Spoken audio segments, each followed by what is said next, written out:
psychedelics are a spiritual practice. What does it mean to be, to exist? That curiosity for me was kicked off by psychedelics in a lot of ways, because finally the profoundness of the question of what does it mean to be could actually resonate with me in a meaningful way.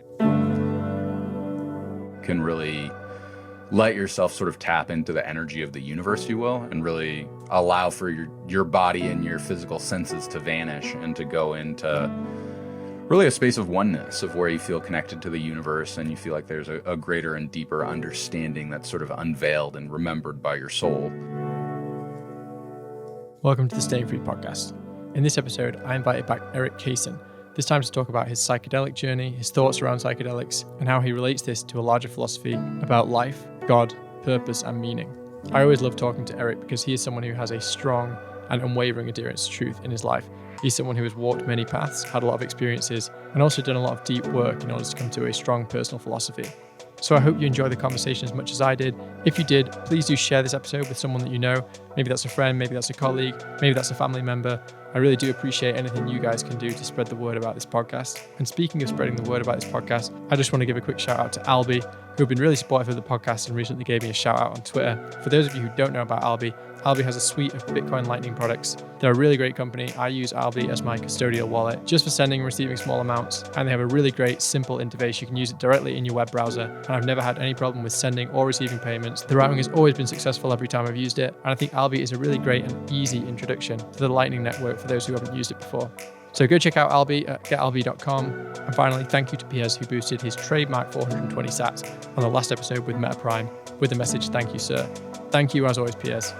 All right, let's get into the episode with Erik Cason.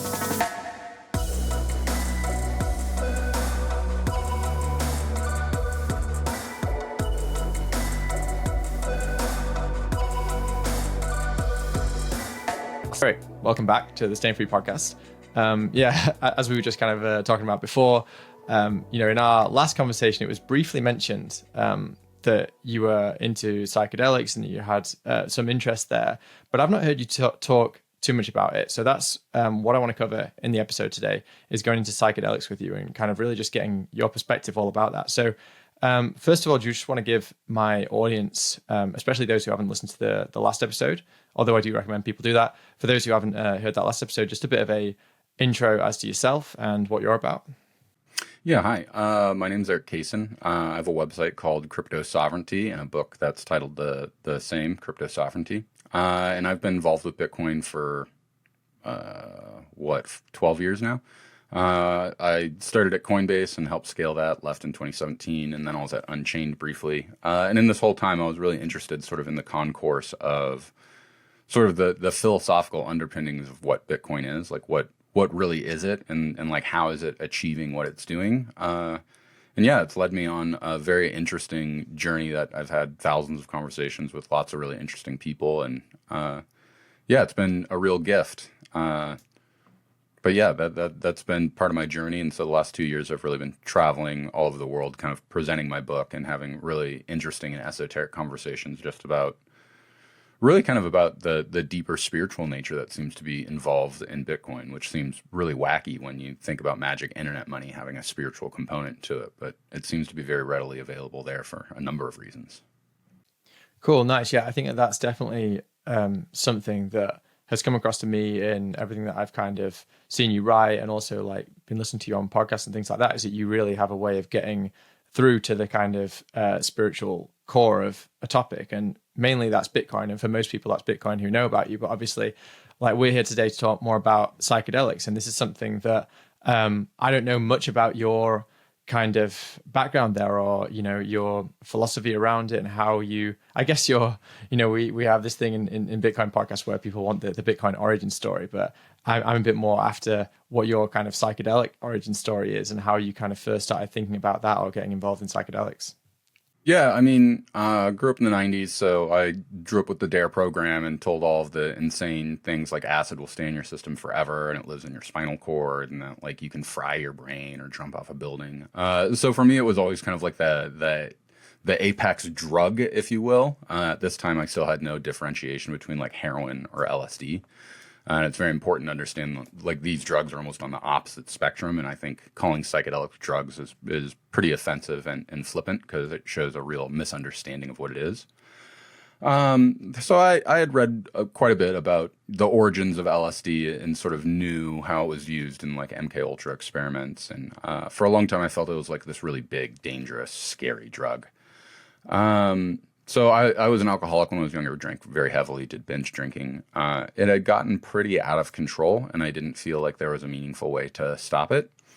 And so I was involved in Bitcoin at this time, and people had talked about the Silk Road, and I did more reading on LSD, and I came across that Bill W., the founder of AA, he actually wanted to add an extra step into AA, specifically to have people do LSD to have a spiritual enlightening experience. And this was conflictual enough with the board of AA that they actually kicked him off of the board after this. Another interesting fact is actually the first time that Bill W. did LSD, it was with Aldous Huxley, actually, and they became lifelong friends from that.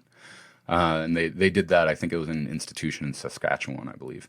But anyways, reading all this, I was like, okay, so this can actually probably treat alcoholism. And I was like, I'm kind of desperate. So at that point, I made a decision to try it.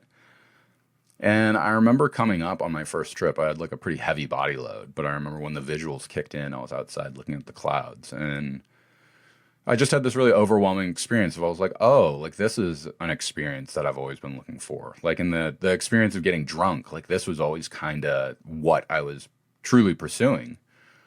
So I just had a day hanging out in my garden, looking at flowers and the clouds and listening to great music. And by the end, I watched the sunset. And yeah, I feel like I had a pretty profound experience. And so I think that was in 2014.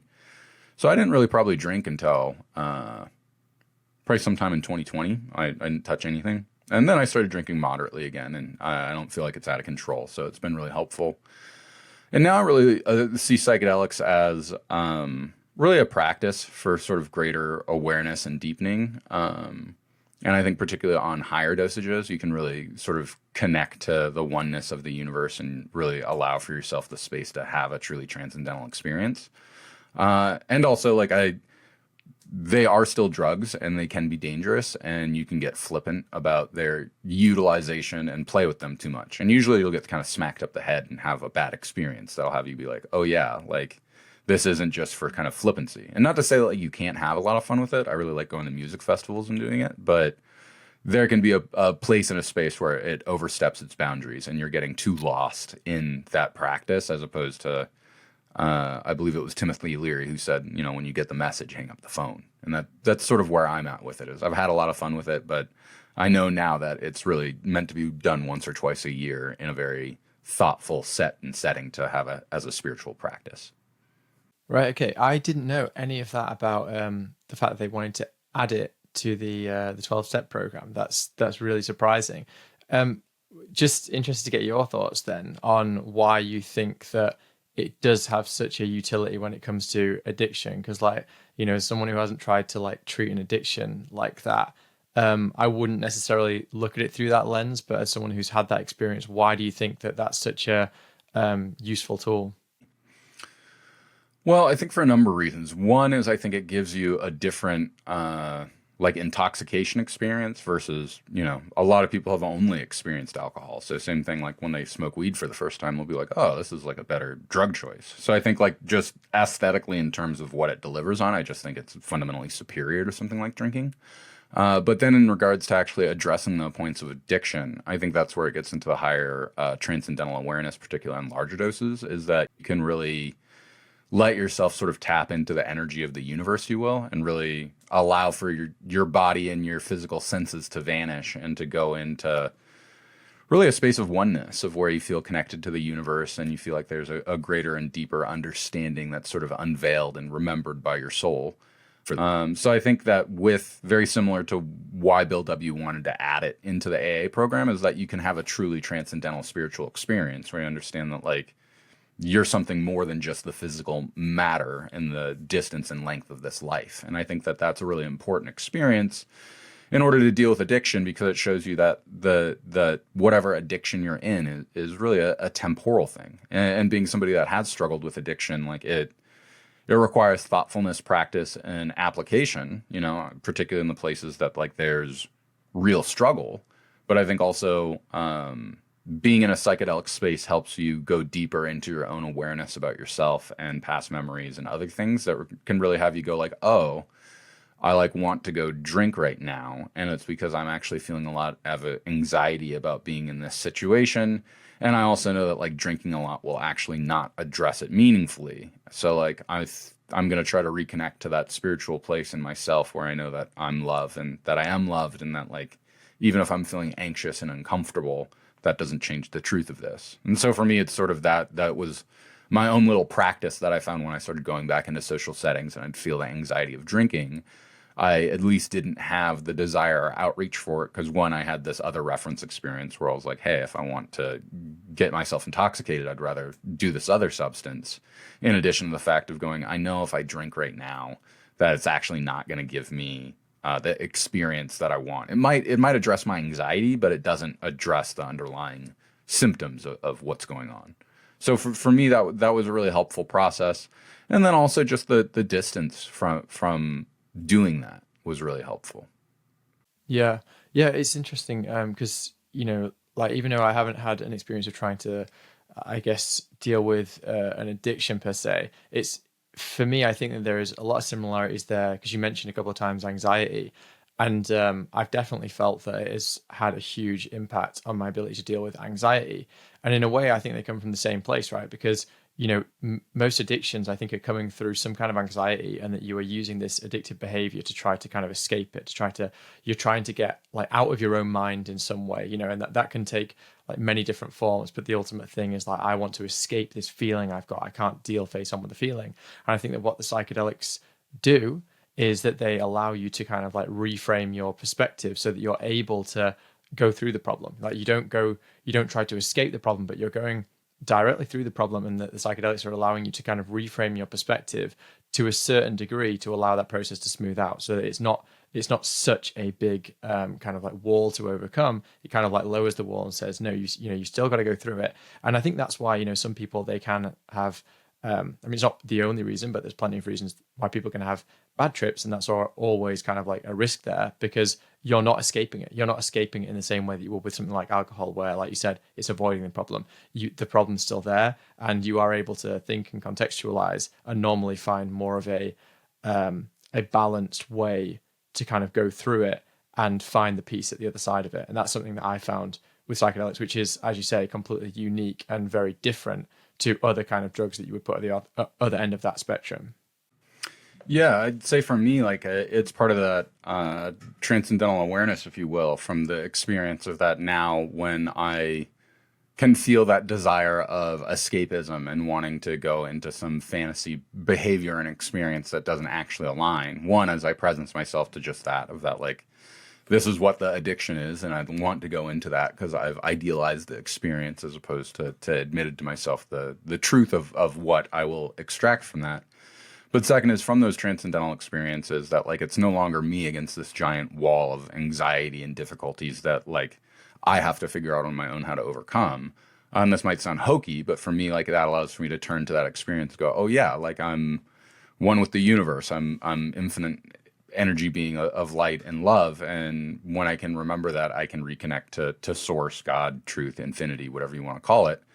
And I can go, oh yeah, like, it's all okay. Like, I'm fine. I'm safe. Like, nothing bad is going to happen here. I'm going to make a good choice for myself and choose, whether it's not to drink or to whatever substance or habit it may be, and then choose to go into that. And that's a difficult struggle. And also, from the same self-love from LSD, it allows for me to celebrate that when I do it, or if I fail in that, to be like, hey, you failed in that. I don't feel good about that.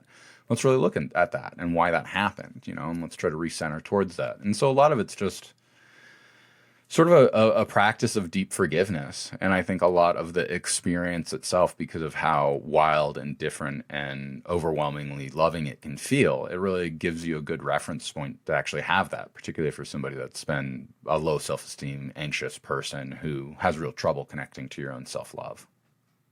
Yeah, totally. I think there are experiences which you kind of like bolt on so many feelings towards this thing. Like, something can be happening in your life and maybe it just feels so hard to overcome because you are so tied up in feelings of fear, feelings of anger, feeling of hatred, or whatever those kind of like negative emotions are that you've tied in with this thing that you're unable to kind of separate. And then through using psychedelics, you can kind of, I guess, see things from a fresh perspective. And as you were saying, those perspectives tend to be more positive emotions. It's emotions such as forgiveness, emotions such as love and understanding and compassion and things like that. And when you're able to look through that lens, the problem itself kind of like changes. Like the nature of the problem changes. You're able to recontextualize it. You're able to also see other ways through it. I mean, I've had experiences of having a problem which I don't see any way past it. Like all options seem totally closed off to me. And sometimes it's because, okay, well, for example, no matter what I do, I'm going to hurt somebody. No matter what I'm going to do, I'm going to upset somebody. But then through a psychedelic experience, I can, for example, be given the insight that, well, actually, if I don't make one of those choices, I'm hurting myself far more, that I'm actually damaging myself by not taking this action. And I'm able to kind of like recontextualize things, which are impossible to have, or at least from my perspective, at least in my experience, I haven't been able to have those same insights without it. So I think this is something that we should be just like really embracing. And like you said, I think that 12-step will be a really interesting area to apply that. But I think that we could be applying this in way more context, in kind of like just general like therapy and stuff. I'm actually amazed that up to this point we haven't incorporated it in things like therapy settings. Like the idea that we haven't used these tools that we've had for, you know, I don't know like how far back it goes. If you kind of go back to like shamanism, I guess you could say, well, it goes back a hell of a long time. But even in the Western world, going back to kind of like the 60s, that's a long time to have a tool at our disposal which could completely transform mental health and has not been kind of utilized. Well, I think that points a lot to the goals and objectives of the medical industry on a whole. You know, like we clearly know how powerful these substances are. There were scientific studies that were done in the 1950s that proved that like with the best rehabilitation programs in the world today have about a 15 to 20% success rate. These studies that were about a one-time guided session doing LSD with a therapist specifically to address addiction, they found that after one session doing this, that half of the people were able to stop their addiction. So this is clearly remarkably more powerful than the best tools that we have right now, and yet they are not being applied. And to be clear, that like LSD and its approach is one of a whole slew of different tactical and strategic approaches using psychedelics. And so I like one of the most powerful ones for dealing with post-traumatic stress disorder is endopathogens such as Molly or MDMA. And it's very, very powerful and allows for example, rape women or rape victims can go into their experience that they had of being raped, and they can actually stay present enough not to panic into it and to actually really have empathy for themselves and the experience they've had. And they found that they did phase 2 trials on veterans, and specifically the PTSD that they had. They were quite successful. But I think it was recently, earlier this year, maybe late last year, the phase 3, or going from phase 3 to actually like legalizing and allowing for some over-the-counter prescription to happen, that actually was denied by the FDA for, I forget the reasoning for it, but to me, this goes to show the medical establishment of they don't want you to have these tools because, one, it invalidates pretty much most of why different designs of the medical system exist in various ways. But two is because they're, you know, everybody who studies these things are normal inside the box, went to university for a PhD thing. Like they believe all of the same stuff about how dangerous it is and all of the things that it can do. So to me, this is one of the things is coming to terms with that the medical establishment might not actually have your health as its primary objective, and that you should feel empowered to take your health on for yourself. In addition, to understand like your health isn't actually just about your body, but it's actually about like your soul and your mind too. And so like making sure that you care about those in that context is really important. And I just brought up the other substances because, you know, whether it's psilocybin or Molly or DMT or LSD or ketamine, like all of these have different approaches for what your experience is and what it gives you availability to. Like some people are able to do lots of healing through ketamine because of the dissociative nature that it allows for them to really go into.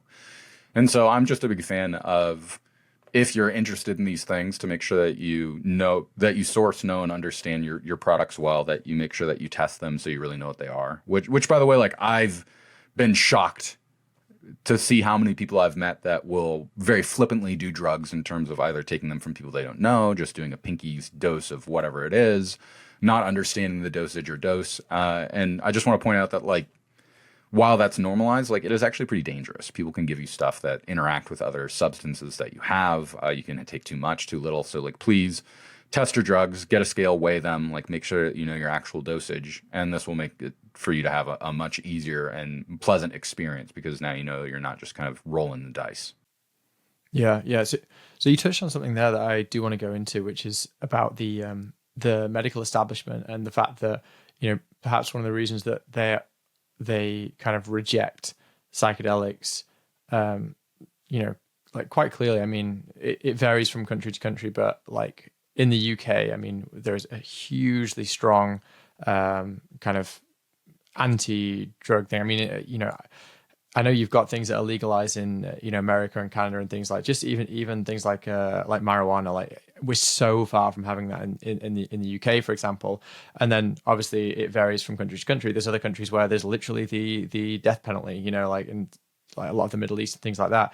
But when it comes to having psychedelics as a tool the individual can use that goes against the medical establishment, it seems to be that no matter where you are in the world, it's dissuaded against, like, people taking these things into their own hands. And it kind of reminds me a lot of, you know, when you have things like people saying, oh no, you're like, the way to deal with health is you have to go to a doctor who has to be licensed, and they're going to give you this certain type of medicine which has to be prescribed, and you know, or perhaps it's a vaccine, and vaccines are the answer to everything. They're going to keep you healthy. And I think that there's a similar thing going on where they say, no, these things, which generally, like, you know, you could pretty much make them at home. You don't need some brand name. A lot of the time, these things, like, are very easily, like, made with the right ingredients brought together. Quite often, in the case of things like mushrooms, like, you could grow them incredibly easily at home. It's just a matter of kind of like sharing that knowledge. It's kind of like a decentralized form of like healthcare both for the body and for the mind. And you know, I just kind of want to get your thoughts on, like, how much you think that is a deliberate attempt. Is it just kind of like naivety in terms of they're just naive as to how potent these things could be, or is there a more dark or kind of concerted effort by this establishment to prevent a potential kind of decentralized revolution in healthcare? I think it's a bit of both. You know, all of this results from a form of authoritarianism and a pedagogical style of banking, to where, like, in any form of education, like, I have all the knowledge as the university professor, like, you have none. You must come to me and I will verify for you whether or not it is true or false. But like, that's not education at all. Like, that's taking authoritarian decrees and offering them to you. And to me, like, this is one of the great problems in education on a whole, is that because there isn't a collaborative process of mutualized learning and really creative discovery together, that we've gotten pretty far away from education. And to me, the medical establishment kind of represents that at its most poignant point, is that people are deeply authoritarian when it comes to the medical establishment. And as we saw how COVID played out, whatever your feelings are, like, there's clearly some things that are unknown about these vaccinations and their safety profile, and we were told otherwise, particularly from the beginning.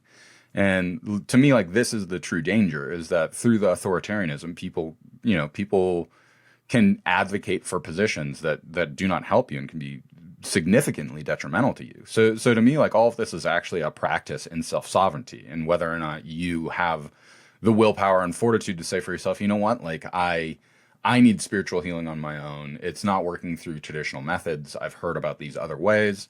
I'd like to do that for myself and to take responsibility for my health by choosing to do that, in the same way that you can choose any number of alternative medical procedures or homeopathic procedures to try to help yourself. And sometimes they might not work. Sometimes they might even be detrimental to you in some ways. But if you have taken upon yourself to truly educate yourself, to understand the content and material, like, I think most people should be empowered to make decisions about their own health. And furthermore, like this just sort of unveils like a much bigger thing of like what does it even mean to be healthy? Like, what does it mean when somebody's at the end of life and they choose to end their life as opposed to continue it? Like, is that a healthy decision? Like, furthermore, like, what if somebody has a psychological disorder and they don't want to treat it because they feel better in that? Like, is that a healthy decision? And like a lot of these borderlines start to break down when you really start to try to drill down and observe it.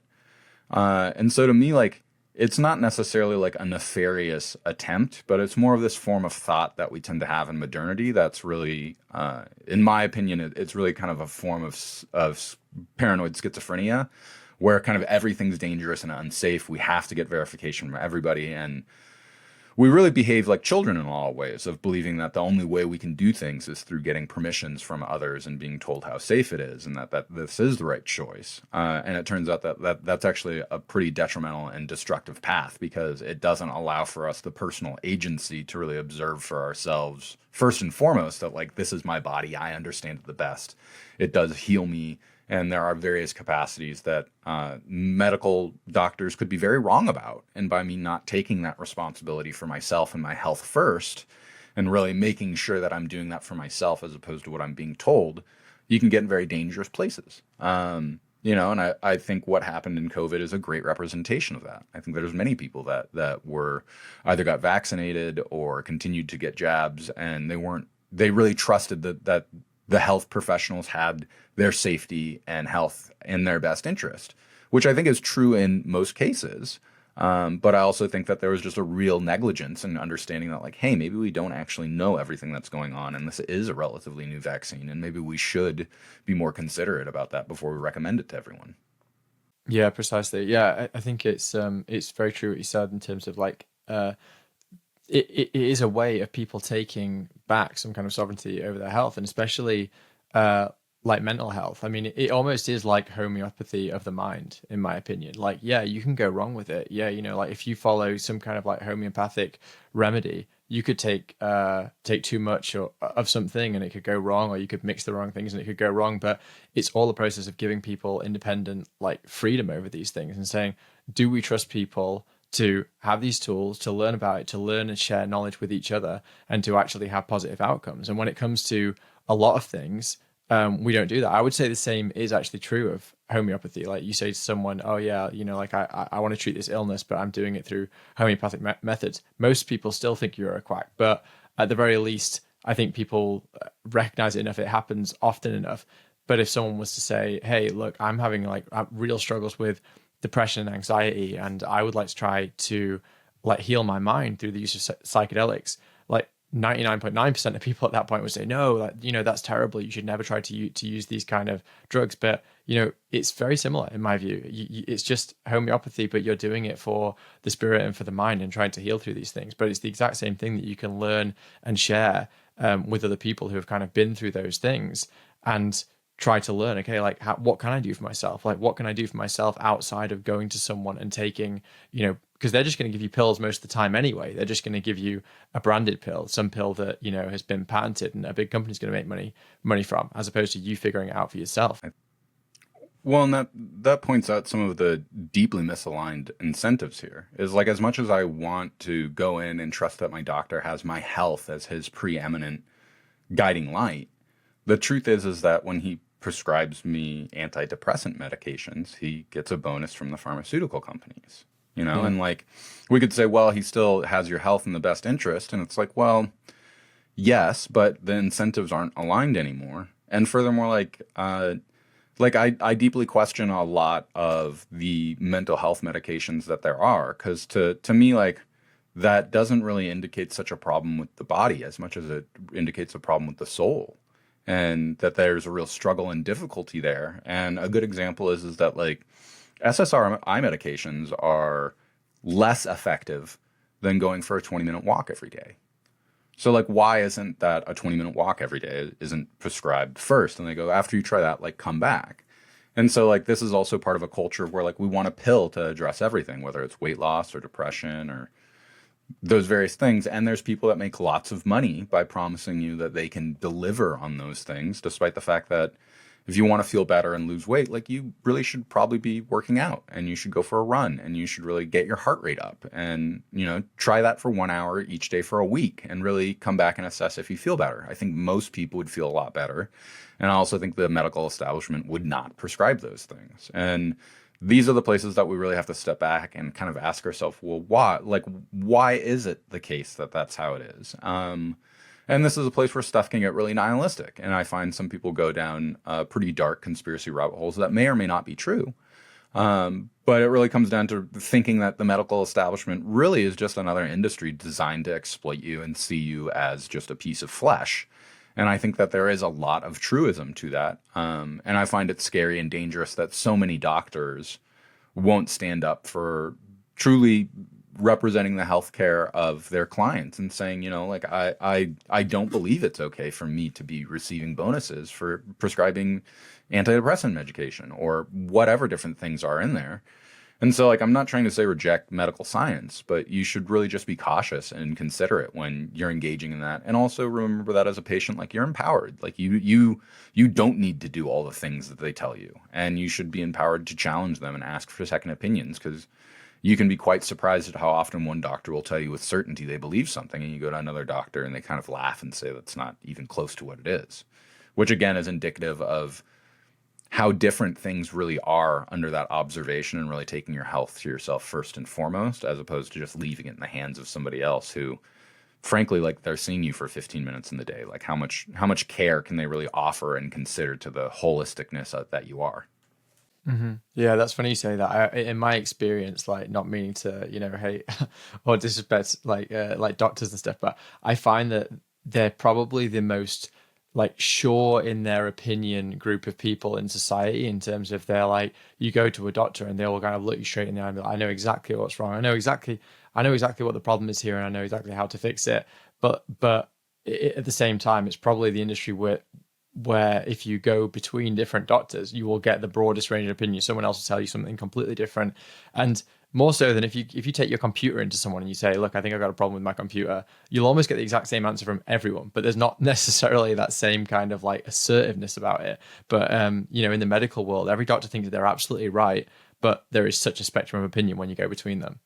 Well, what strikes me as really funny is that alternative health treatments towards medical science is very similar to Bitcoin towards traditional economics. Because if I go to a PhD university professor in economics and I go, hey, this Bitcoin thing's really interesting, it's been growing a lot, why has it seen that amount of success, and why have so many economists spoken poorly of it over the last decade? Their answer would probably be oh, well, because it's a bubble. There's an inherent value. They'll do their whole great economic explanation that they would get an A+ on their PhD dissertation for. Is it true? It turns out that it's probably not true. It turns out that MMMT is kind of bullshit, and that this is all a fiat, a literal authoritarian decree that we've been told to take as being true. Very similar to how the medical field will tell us that certain things will heal us. Well, it turns out that that's not actually fully true, and that it's just their authoritarianism that's true. And so this is why I've been very pedantic about people thinking for themselves and taking self-sovereignty, not only around their health or wealth or whatever else it is, but to really consider what self-sovereignty means in terms of having the courage to think for yourself. And so I think in a lot of places that really needs to be considered for oneself, with particularly this wealth of data that we have around stuff like psychedelics and how they can help with your mental health. And then if you also look at really kind of the dismal statistics around how people treat traditional, say, depression, it's pretty alarming to see how unsuccessful their attempts are and how much money is spent there. And it brings up kind of the nihilistic point of is it possible that maybe a lot of the medical establishment is kind of bullshit, and that it's designed to teach us that it can make us more healthy and help us through pills, when the real truth is that there's actually some difficult and hard work that you need to do if you want to be healthy, but it is well worth it and you can do it, but it's not a pill. Yeah. I want to ask you about something a little kind of different here. Well, it's not different. It's in the same area, but it's something that I've noticed, and I haven't kind of talked to anybody who necessarily shares my opinion, especially in the Bitcoin community, because I see quite a lot in the Bitcoin community, these people who are very, I guess, in my view, like very narrow visioned on this idea that like everything, all kinds of ailments, whether it's ailments of the mind, I should say, the answer is some kind of like religious like coming of age moment. Like you need to read the Bible, you need to get into Christianity, like God is the answer and stuff like this. And I'm not saying that it's invalid. But I do notice that a lot of these same people, they're very against psychedelics. They have a lot of time to kind of hate on psychedelics. They think it's just some kind of a hippie endeavor, people taking mushrooms or people doing ayahuasca, whatever the thing is, that it's just like a bunch of hippies that, just need to find God. And actually all they're doing is they're just like all of these kind of practices that don't work and don't kind of get you anywhere. I just want to know your thoughts on that generally, and like if you've noticed the same thing, that these kind of like trad life people, in my view, have kind of just gone a bit too far into it, and now we're just rejecting things which are verifiably useful in people's lives. And I don't know why this culture has kind of moved into that area, but it seems to have done from my point of view. I mean, you're casting a pretty wide net because, like, I've met Christians of all kinds of different denominations, from woo-woo hippies that are totally into using LSD and other drugs to get greater spiritual contact, to deeply authoritarian Christian individuals that, as far as I can tell, they seem to want more of a theocracy than anything else. To me, it all comes back down to general authoritarianism. Like, religion works really, really great for some people, and I'm really happy that is the spiritual answer that works really well for them. For other people, it doesn't. And I find the irony of trying to act like, to me, the psychedelics are spiritual tools to be in contact with God, and so like I laugh at it or not, like my experience on LSD is that like I've actually been able to see the divine light of Jesus and his love, and like what that means in the experience to be in it. And like that's like a very personal, deep, non-linguistic experience that I had through these substances. If they want to reject it like that, that's ultimately unfortunate in my opinion, or maybe it's great for who they are. Maybe that isn't the right substance for them. But I don't know. Anytime people come along with me, they have the unitary answer to all things, which a lot of times tends to be religion and my God. I always have to kind of ask, well, like, the Jews have their God and they insist on the same thing, and so do the Muslims. And like these are all actually like the same God, but it's really interesting that like based on whoever the prophet is, like you guys want to murder each other. So I think it's interesting because like I get asked if I'm a Christian, and like I want to be clear, like I love Jesus and think that he's a super legit bro and was one of the greatest humans who ever lived. I personally don't think like he was like the incarnate son of God on earth, which as far as I can tell disqualifies me from being a Christian, and that's fine. But I do believe in a monotheistic God. I do think that ideal is a good one to have, and that it helped. Me being close to that is helpful for me, but I don't necessarily know that that's true for other people. And so for me, it's really about just take and leave what you need. And like, if you're curious about psychedelics, you should definitely be more intrigued, particularly if you're curious about them, but afraid, like go deeper. Like that fear is an important catalyst in the experience that you'll have, in asking yourself to really go through that fear and have the experience. For people that are like, it's a dangerous drug and you're stupid for trying to use it, like, yeah, congratulations. You're probably right. Goodbye. Like I just don't have a lot of time to waste in my life trying to convince people that are very NPC, for lack of a better word, to try to become a playable character. Like if you're cool with your 4 lines that you use in your life until you die, like that's fine. Like I'm interested in talking about how we're infinite light beings that reincarnate infinite times until we achieve transcendental enlightenment that allows for us to go on to whatever the next place is. But yeah, I think the religious component is kind of funny, and a lot of times I'm really suspicious that that's really just kind of a deeper overlay of authoritarian training. And so like they're the same people that would be like, you just got to listen to the police not to get shot. Like, why don't you just do that?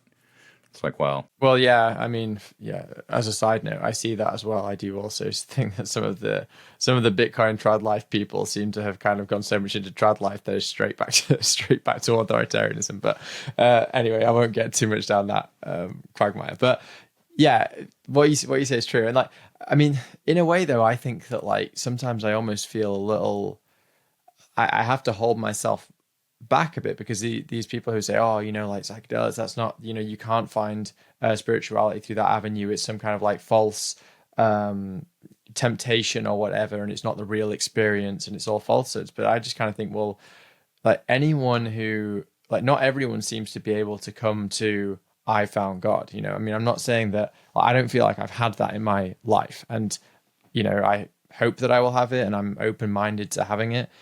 However, like everyone I know who has had a a potent psychedelic dose has had some kind of very deep, insightful experience, some kind of a experience which is ineffable. They can't find the words for it. There's no way to explain it. It can only be experienced. All these kind of things. So like sometimes I'm just like, well, who's got the, I'm not saying I have the greater claim, but I'm saying like I think there is just as valid a claim as to say you can find God through psychedelics as you can find God through, I guess, meditating on scripture or whatever the equivalent kind of claim is on that side.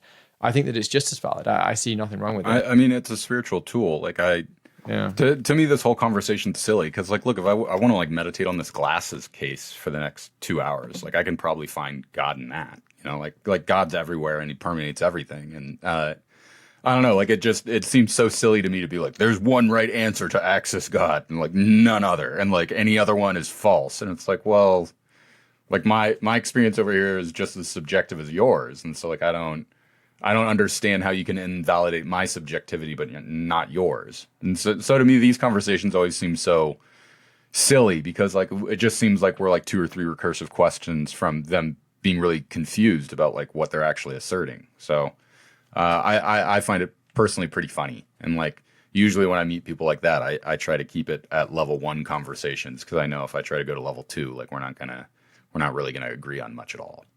Fair enough. Okay, so let's go to like level 10. What do you think are the deepest insights that you've had through psychedelics? Or I guess kind of before doing psychedelics, what was your perspective? And then through doing them, how has that shifted? And what's the direction that your perspective has shifted towards? So, I think I was much deeper and stronger in the scientific materialist camp before, where like I was pretty convinced that like this reality was real and that like when we die, it's just black and like there's not much beyond the physical sense of the self.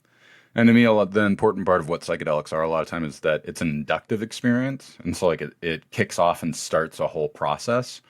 And so it's really hard for me to try to identify who I am now with who I was before, because that inductive process has made me much more interested in my own spiritual healing and what my purpose on this world is. And this really relates back to sort of the deeper philosophical question of like, what does it mean to be, to exist?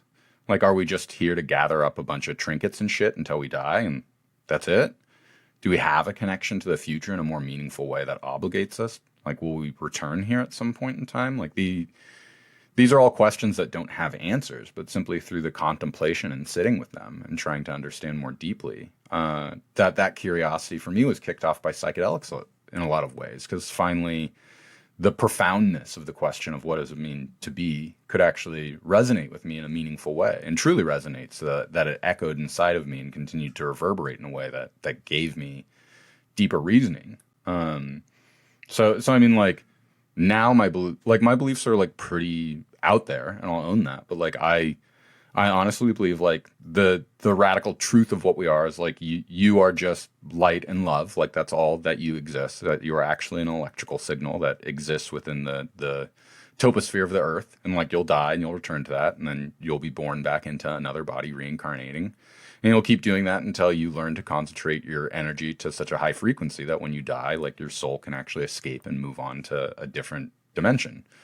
And like, I understand that sounds pretty crazy for some people, but I've spent a lot of time for myself reflecting on this, and like, that's my deepest truth. And so like, if I choose to sit down and really get myself into a deep meditative trance, like I will go into that space where I become a glowing ball of light, and I can, like, if I want to do astral travel or just sit in sort of the infinity of what the truth of existence is. Like that's all an available experience for me that I know is the deepest and the most radical truth about myself that's always with me no matter what. And so for me, like that's part of what I gained from my psychedelics experience is becoming aware of that. And I very sincerely believe like that light I actually think is your third eye, like your pineal gland in your brain, actually creating a bioluminescent light through the chemical process that comes about from your pineal gland secreting the chemicals that are within it, which is a process that happens when you are on high dosages of psychedelics. And they've also done brain mapping on MRI scans of that, like when you're really high on LSD, that's very similar to how your brain looks when you're in a deep meditative trance state, because they're essentially kind of the same thing. One happens to be like you actually train your brain to do that through rigorous decades of training, and the other is you take a little postage stamp that sends you somewhere. Right. So I feel lucky that I didn't have to do the 10 years of transcendental meditation to get myself to that state. Still have a desire to do so, but I just don't think with my time and energy it'll be possible. But I'm happy that there's a shortcut that I can use to access it. And so for me, having those experiences and being able to return to those kind of I don't want to say at will, but I have a knowledge that it's there and it can be accessed. For me was my experience of coming to know who and what God is, and is the thing that I can always kind of return to when I feel really alone. Yeah. And when you say who and what God is God the light? Is God the frequency? Is God the all of the frequencies, the kind of the vessel that contains all the frequencies? Like how do you describe that? I would just say it's the awareness of its ever-pervading infinite nature, of that, like it's always here, it's always available to all of us. We can all tap into it. And in my opinion, like that, if you can really let yourself zone out and daydream, that's getting towards the state. It's related to dream states too, and like it's all about a transforming of our consciousness into a different state, and I always find it pretty interesting that like the scientific materials perspective, if you ask about dreams, they're kind of like, it's just kind of the leftover gobbledygook of the day. But like the fact is that you actually go to sleep and like you do visit and have some experience somewhere else, and whether that's in your mind or an actual different plane of existence, there's no way to actually tell or verify that. But that seems to be an important and key detail to that. Like there's more going on to this existence than just physical reality itself. And perhaps other than believing that those might be mirages or fictions, that like maybe there's actually a much deeper truth to them than we can accept. Yeah, interesting to know what you think to this, because I don't know if it was on my last psychedelics related episode I talked about it, but this is kind of like how I guess view dreams and how they can kind of relate or act as almost like an analogy or a metaphor for life and what this whole thing is like, when people say, because you mentioned before about that kind of scientific materialist idea that you get to the end of your life and it just kind of like, the light switches off and there's nothing and it's just blackness and non-existence and, that's the end of everything. And like I've kind of always sensed, well, that's just doesn't make any sense to be true. And now I'm so sure of it that like I know it without any doubt. But I also think that it can be reasoned to, right? And dreams can be a way that you can reason to that, because if you imagine those people who would argue that will say, oh well, like I don't remember anything before I was born, and then I was born, and then so obviously after I die I'm just going to be dead. But if you take the dream state, you don't remember how you entered the dream, like unless you kind of like practice lucid dreaming, which is another thing, and that is related to a lot of spiritual practices as well. So that's a whole thing of its own. But just taking the normal dream state for the average person, for the 99.9% of people, they go into the dream state. They aren't aware at which point they've begun dreaming, but they accept the reality they're in. You completely accept that world. The dream world has its own, workings, and you exist within it. It has its own characters, and your consciousness emerges into it. You don't recall, I went to bed, I went to sleep, and now I'm dreaming. There's a complete gap there between those two experiences, and suddenly you just accept the world that you're in. You accept the consciousness you're in, and then after you finish dreaming, after you come out of that state, you kind of wake up into a higher state of awareness, which is real waking life, which is the real, more visceral experience when you compare it to a dream experience. And I think that it could be that all the way up. It could be just like the whole universe is just a series of like kind of Russian dolls or whatever, where you wake up from one experience into the next one. So maybe we wake up from this life, at the end of it, we get to the end of it. Like our consciousness, just like in the dream state, has emerged. It's been an emergent thing that, we were born and we can't really remember like before we were born. You go through life, you die, and then you wake up into a higher state of consciousness and you realize that this was just a frequency that your consciousness was kind of temporarily existing in. And I guess I don't know if that ever ends. I don't know if there's ever an end point to it, but perhaps the universe is a constant process of waking up. And my belief of what God is God is the recognition that that never ends. And if it never ends, then there is no creator of it. You are the thing. You are a part of that, because there can be no creator of something which is ultimately endless, because you never get to the top of the pile to be like, well, there's the creator. Like you're just going through it. So the recognition that it is endless and that it is it cannot be described or kind of explained in terms that we would understand as people, because we have no concept of it. That's what God is. Like the reason you can't explain what God is because it exists outside of everything that we understand as being how the world normally works and operates. It's the thing at the top of everything, which almost cannot exist by its own merit, by its own metrics. Is this making any sense, Erik? Yeah, it all kind of dials on a lot of what I believe, and what I thought was interesting is you saying, well, like we can't remember this other life, and very similar to like how a lot of times you'll wake up from a dream and you won't remember it. However, if you have engaged in training to teach yourself how to remember your dreams, if you've engaged in training to teach yourself how to remember that you've gone into a dream, like you can then have lucid dreams, which are pretty cool. If you've ever had one, like you essentially realize you're in a dream and that like the possibilities in the reality are infinite. So you can go fly or live out whatever fantasy you want. And it's a pretty cool experience. But that's from a specific tactic of really trying and allowing for yourself to remember through a pretty rigorous training process. And I'm of the belief that you can remember past lives and other experiences through a same sort of rigorous training and asking yourself to go into those experiences through different trance states and other things. I've been very interested recently in, they're called the gateway tapes. And it was a hypnosis process that was sponsored by the CIA, done through something called the Monroe Institute, which essentially at the end of the sequence, they said something like 85% of people who do the full workshop, by the end that they can actually get themselves into a trance state where they can then astrally project themselves and have out-of-body experiences.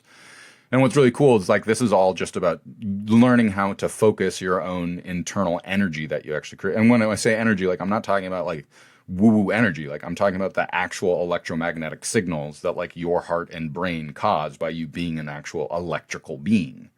And again, like this is something that's not looked at a lot in the scientific literature, but like that's really important that we actually have electrical signals that we put out into the world around us. And it's by the very real electrical beings that we are. And so to me, like we actually are that electric current and signal, and that's what our brain does and puts out. And so when you learn to have these deeper meditative states or go into lucid dreaming or other trance-like states, like you're focusing that energy in such a way to be able to essentially access these different frequencies. So to me, like, yeah, we don't remember any of this unless we actually really train ourselves in a meaningful way. And even with that, like you can't say with self-certainty that like that was my past life or something, but I do believe it gives you a different thread on it. And at the end of the day, like I don't see a right or a wrong way to try to get a deeper spiritual relationship with who and what you believe God or the infinity or whatever you want to call it is. To me, it's that like there clearly is some other plane of existence you can access through psychedelic. I mean, for me, the experience of doing DMT, like you very viscerally go into the experience of like having your energy essentially like ripped into another dimension and having that experience.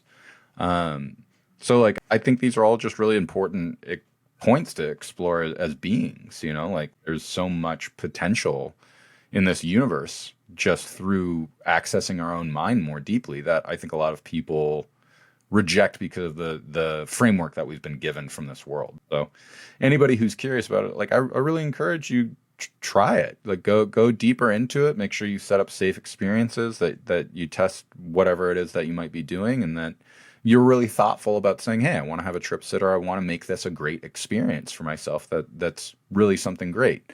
I really don't recommend that if you're going to do these substances that you do at like a party or a festival or somewhere where you're not really heavily in control of the setting, because that can lead to a really nasty experience that will really make it so that you'll be uninterested in these in the future. So I really hope anybody that is interested in having these experiences will be thoughtful, mature, and responsible about how they choose to do them. Because as fun as they are, if you take 2 tabs at a music festival and you haven't done LSD before, like you probably will flip out, and it's going to be a bad experience for everyone.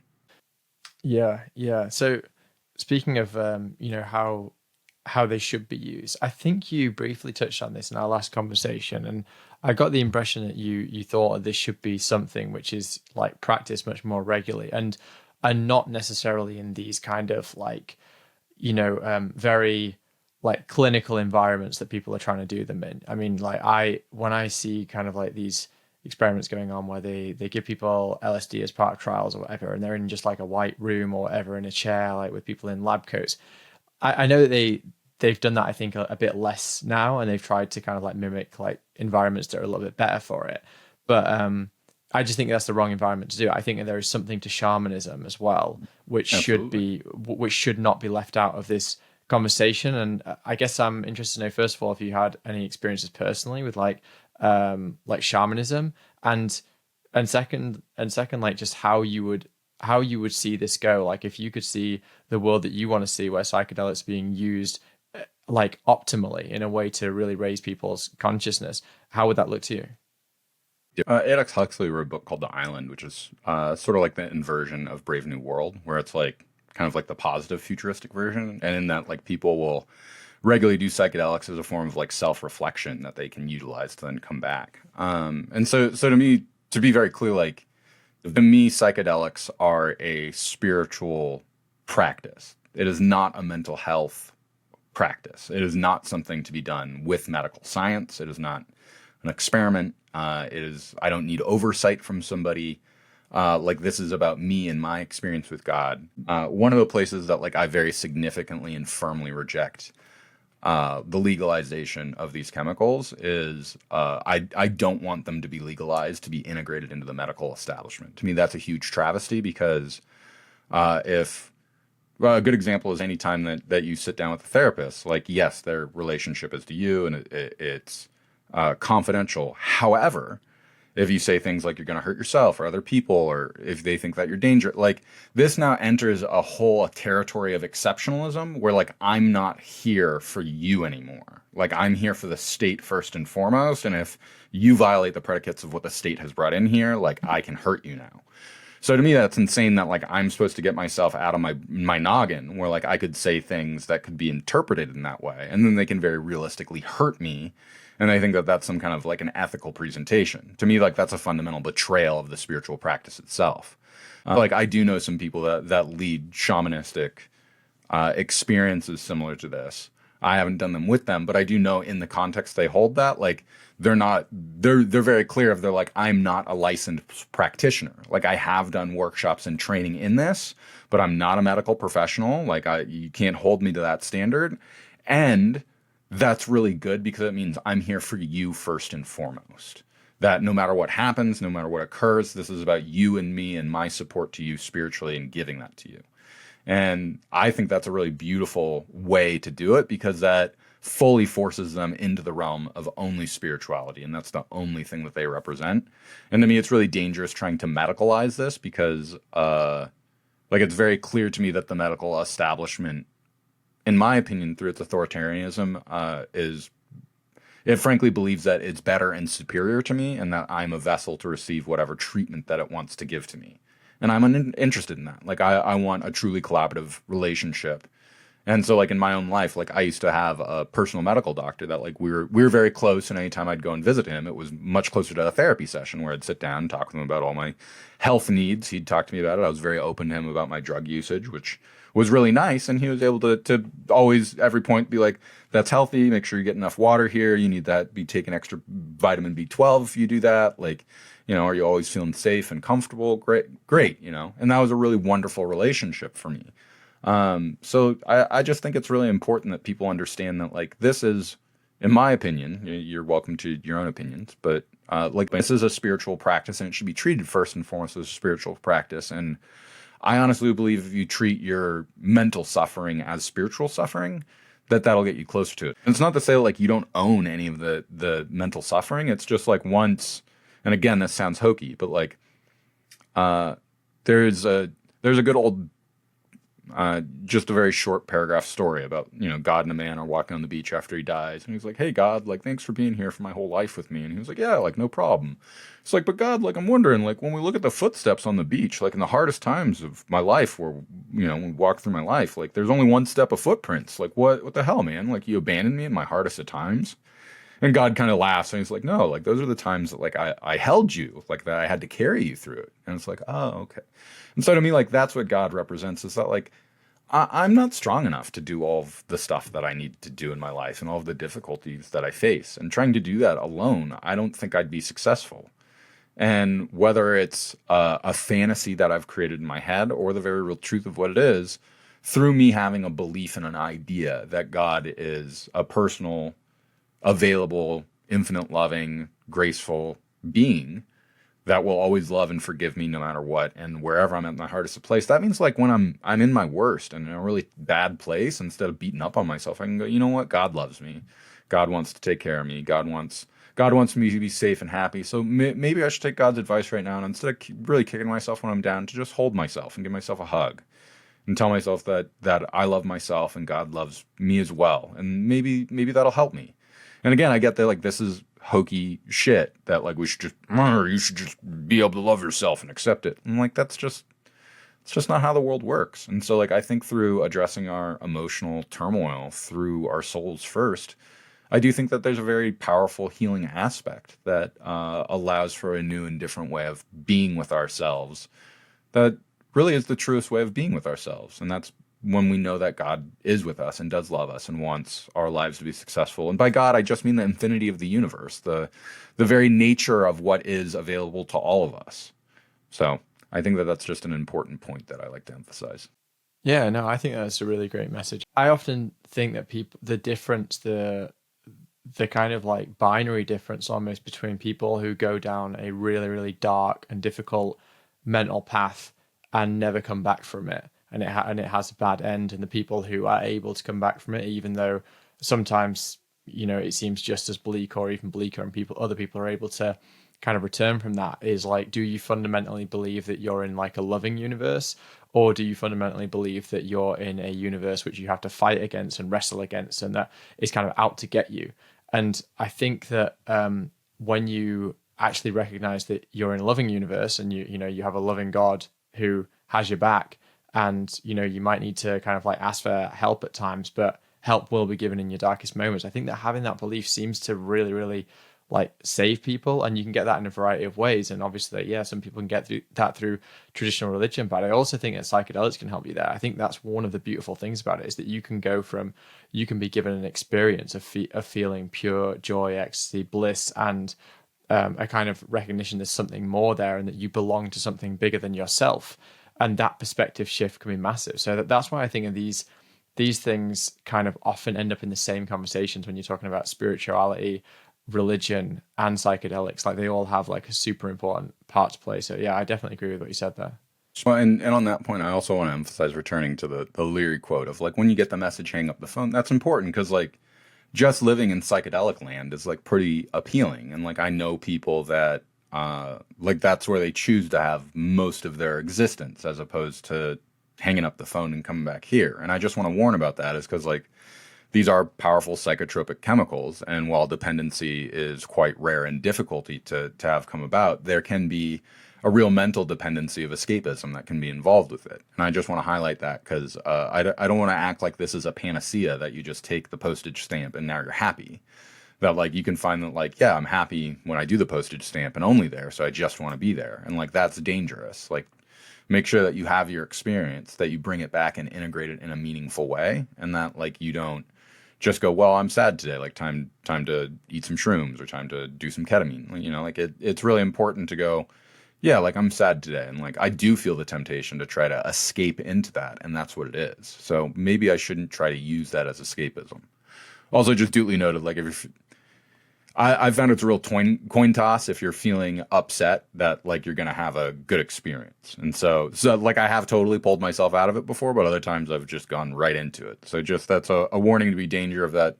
If you get your day set up, everything's set up for you to have this great experience, but you're just feeling off, I'd say maybe just say, you know what, I'm feeling off. We're just gonna just have a nice, relaxing day without these chemicals. And also the other note I'd say is always dose down a little bit than up. Like it's better, particularly if you're feeling nervous, better to take a half tab than two tabs.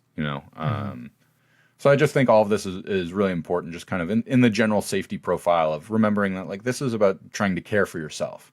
And we're going to use as many tools and tactics as we have, but don't think that there's just one right way or the other. Like it can be a mix of them, it can be one or the other, or it could be nothing depending on who you are and where you're at.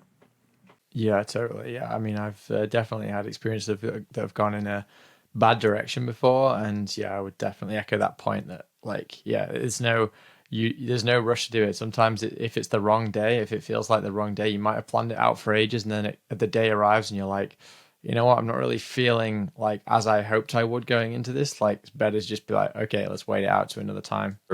And also on that note that like some of your worst trips in hindsight can actually be like the most constructive. Just like I've had experiences where like I was convinced I was dying when I was like really high. Yeah. And, like that was a panicky thing, but I really had to sit down and refocus my breathing and just be like, all right, we're just going to accept that like today we die and we've lived a good life and I love myself and I'm going to do my best of trying to put down this panicky anxiety.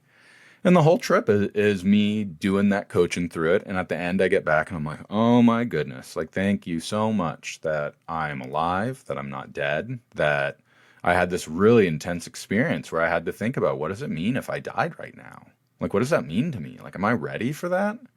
And so, like, on its face, like, this doesn't seem very good. But I think dealing with that really deep terror of the existentialism of death is like it is valuable. So I just want to highlight the point that like I don't really believe that there are such things as bad trips. I think that there are trips where you're delivered some pretty difficult and hard truths, and for me that was one of my experiences. So it's always helpful to revisit those experiences as opposed to just try to distance yourself from them. Yeah, very true. I think actually that is something which we maybe don't talk enough about, or maybe just like isn't emphasized enough with psychedelics, is that I think that psychedelics is one of the few things in this world that has the ability to get people past that fear of death. And I think that the fear of death is actually almost underpins every single fear that we have. Like, I think at the root of almost all fears, if you keep going into it and you keep kind of like diving down and digging in and saying, where's that fear come from? Where's that fear come from? I think at the end of it, you almost always end up, if not always, at I'm afraid of dying. And I think that psychedelics is something that can really help you to address that, because nothing will ever really, you can be prepared for almost any other fear in life. There's something you can do to try to overcome it. You can take steps towards it. But death is something that, is going to come for everybody, but you don't really have any practice. You have nothing to experience it. And like you said, a trip that can, often be perceived as a bad trip, but as you say, like normally afterwards you recontextualize it and you go, was that a bad trip? Normally there is an element of I feel like I'm dying, or I'm having the experience of dying, or I'm having to grapple with my own death. And I think that normally it's maybe the reason that you're having that bad trip is because that is the thing that you need to address in order to overcome this obstacle in your life, is that, well, let's go to the core of it. And what's the core? It's the fear of death. Absolutely. And I mean, like it is no wonder that in Heideggerian ontology, which Heidegger is kind of one of my lead philosophical figures, is that in order for us to have a true authentic experience, like we must go through the existential angst that like we will die. Like that's a truth about our life. And when we self-reflect on that in a deep and meaningful way, like we can actually go, wow, you know what? Like it turns out I don't want to spend my life working at this job that I really hate. And like I really believe I can be an artist, and like I need to lean into that. And like it's a very, very powerful indicator for us serving an understanding of where we aren't necessarily living in our greatest integrity or trying to really strive towards giving us the most complete life that we have. And I want to empathize, like, it's terrifying to go into that. And a lot of people, maybe most people, aren't willing to do that.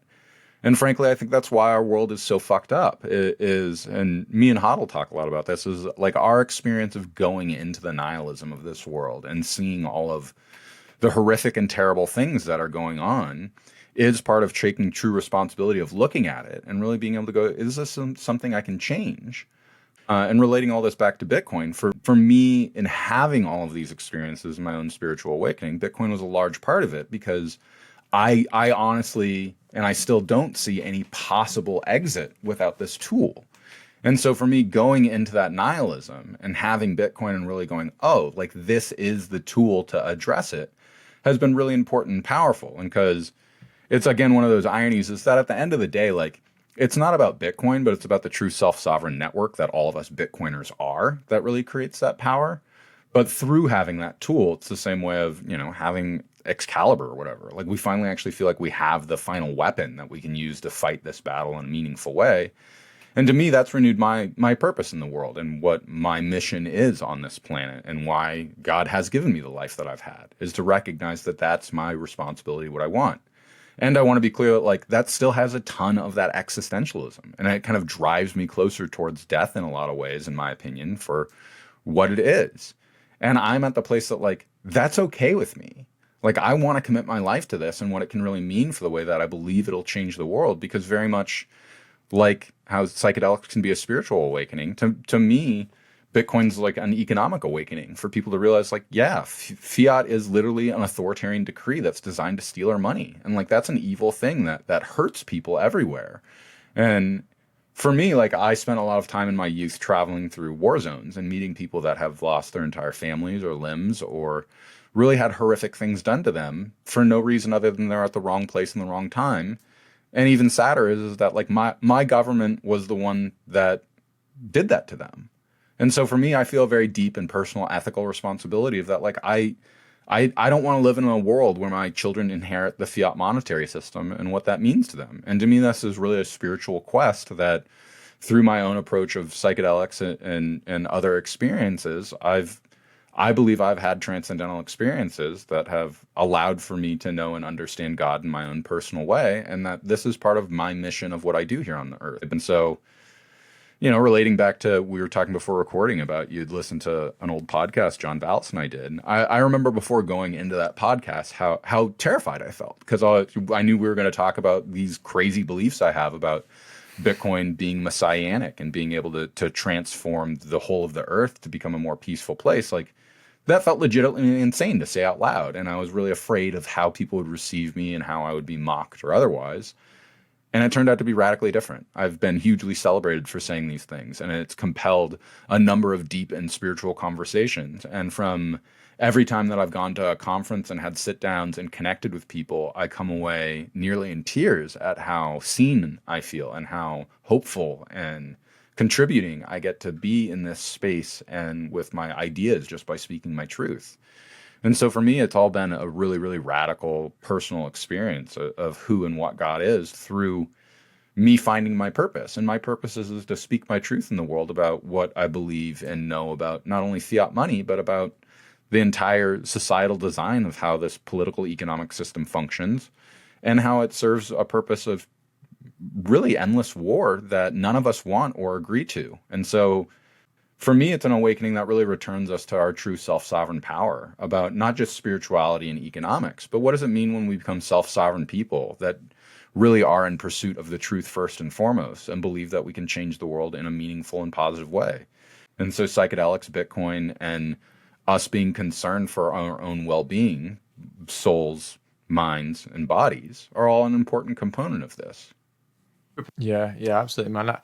That point as well about, like, you spoke your truth back then, and maybe that was kind of like when you first started to do that and really to embrace it, and then it just kind of brought about all these positive changes in your life. Like, I just think that is such a truism for everyone. It's like, when you really, like, believe something, you act on it, especially when it feels like there's a kind of fear there. Like, no matter what that fear is, it can be in anything. It can be just like saying something you believe. It can be, perhaps it's that you kind of like, you hate your job or something, and you're like, I don't really want to be doing this. And there's something inside that that the rightful thing is to leave it, but perhaps you're kind of like lying to people around you. Oh yeah, my job's great, or oh yeah, my relationship's great, or whatever it is. Like, it can be a whole host of different things, or perhaps it's even just a belief you have, right? Like, perhaps it's even just a belief about the world that you have. You don't want to share, or whatever it is.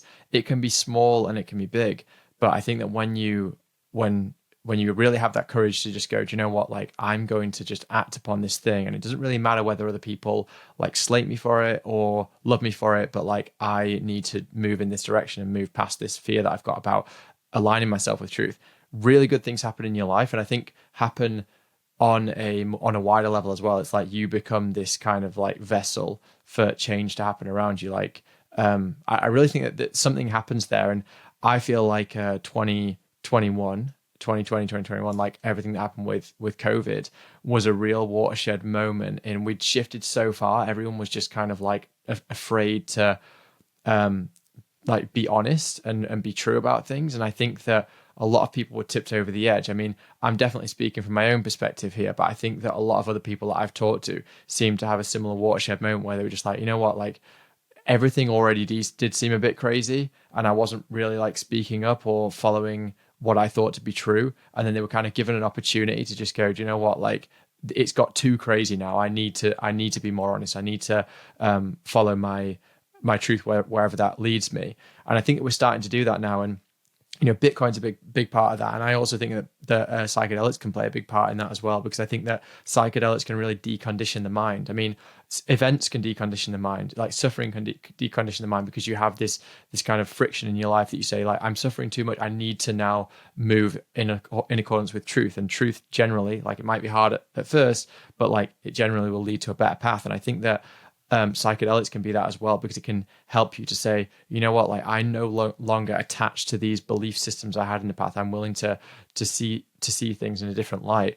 And so I think it's all part of it, man. Like, Bitcoin, truth, psychedelics, God, like there's something that underpins all of this stuff that I'm kind of constantly trying to articulate, and probably just like not doing a great job because they're very difficult concepts, but there's something there. Yeah, I mean, you and me both. Like, I'm always trying my best to explain it. And I always feel like I'm failing miserably, but I continue to enjoy the process at least. And yeah, there's something really big going on, and like it's not just about money. It's not just about the pursuit of truth. Like, it's really a zeitgeist of all of us are sort of discovering this together at the same time, and it's really meaningful and powerful because we're all feeling that same form of empowerment, and Bitcoin just happens to be sort of the Schelling point that we all meet up at for this. But I've found that like I think it's pretty funny that like I don't know if I've actually been to a Bitcoin conference and had any conversation about the economic nature of it or what the price is about. Like, it's almost always about much deeper concepts of like, what does it mean that now we don't have to use a money that's going to be inflated away? What does it mean now that we can actually send money to people that have been canceled? Like, what can we really do with this? And what does it mean that we all see and understand it in the same way? And that we all frankly seem to be anti-status, and we seem to be aligned under the fact that our governments have grown too large and too powerful, and we're upset about that.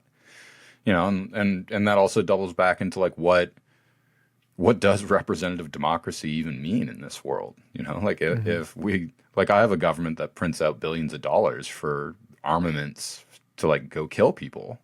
Like, I can't vote on that.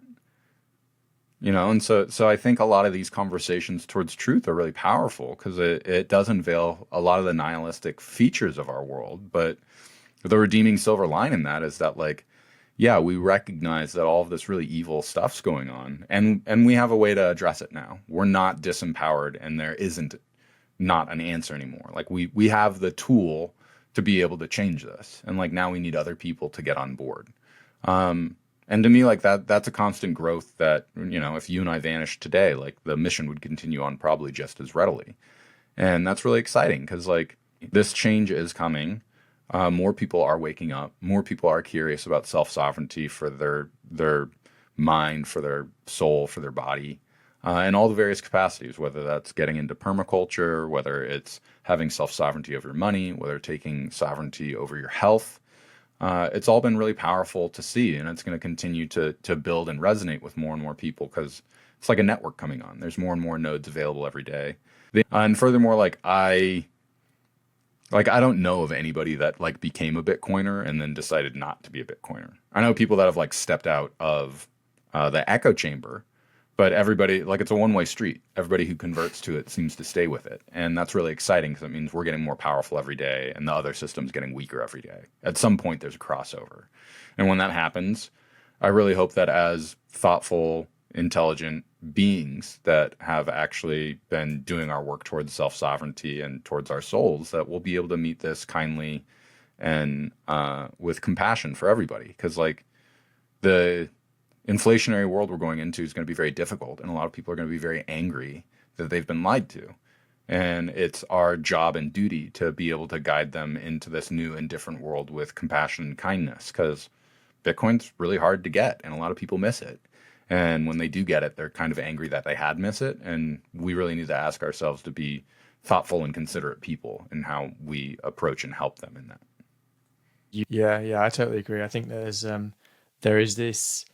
movement happening, and Bitcoin is a part of it, and all these other things are a part of it as well. But it's like, it feels like truth is kind of starting to win, And my kind of belief is that, I guess, COVID almost marked like the peak kind of anti-truth. That was like the lowest moment. I know kind of like Bitcoin was already in existence, so you could say, oh, well, it must have occurred before Bitcoin. But I actually think that like it took that for Bitcoin to really kind of like, it was there happening in the background. It was a seed that was growing, but now it's kind of like seriously becoming a force that is very, very hard to reckon with. And I think that wasn't necessarily the case kind of even, I guess, like 2 cycles ago. It just kind of keeps getting stronger and stronger. And now I think that this movement is starting to win. And as truth is starting to win, people are getting kind of rewarded more and more for that. And, the people who are speaking it, the people who are aligning with it, the economic system that is built around truthful concepts and around kind of immutable cryptography and all the rest of it, like, that's starting to win. And I think it's going to be really interesting to see how this all plays out. And, but yeah, I mean, I'll probably leave this one here because I think that's a really good point to kind of end on. But I really appreciate everything you've been doing with all your work and your writing and the podcast and stuff, because they've definitely inspired a lot of my thinking, not just about Bitcoin, but about, like wider concepts as well. And I appreciate you giving me your time for this conversation. I hope it won't be the last. And I'll just leave the floor open to you to let people know kind of, first of all, where they can find you, and also any just parting message you have as well. Cool. Yeah. Thanks for having me, Johnny. Always great conversations. You can find me on my website. It's cryptosovereignty.org. If you're interested in anything I had said and would like to read my book, you can purchase that from Bitcoin Magazine or on Amazon, and it's just titled Crypto Sovereignty.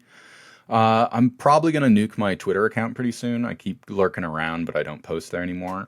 So with that being said, if you're interested in self-sovereignty, you should really challenge yourself to get on Nostr. I post most of my stuff there and have some pretty interesting and esoteric conversations. So I really encourage you to get on Nostr, because you'll need it at some point in time, because it's the only platform that you can't be censored on. So I don't want to say the only one. There's a couple others like Blue Sky, but Nostr is really where it's at. So you should join us there. It's a lot of fun. And I hope that you got some value from this conversation. Cheers, Erik. All right, cheers.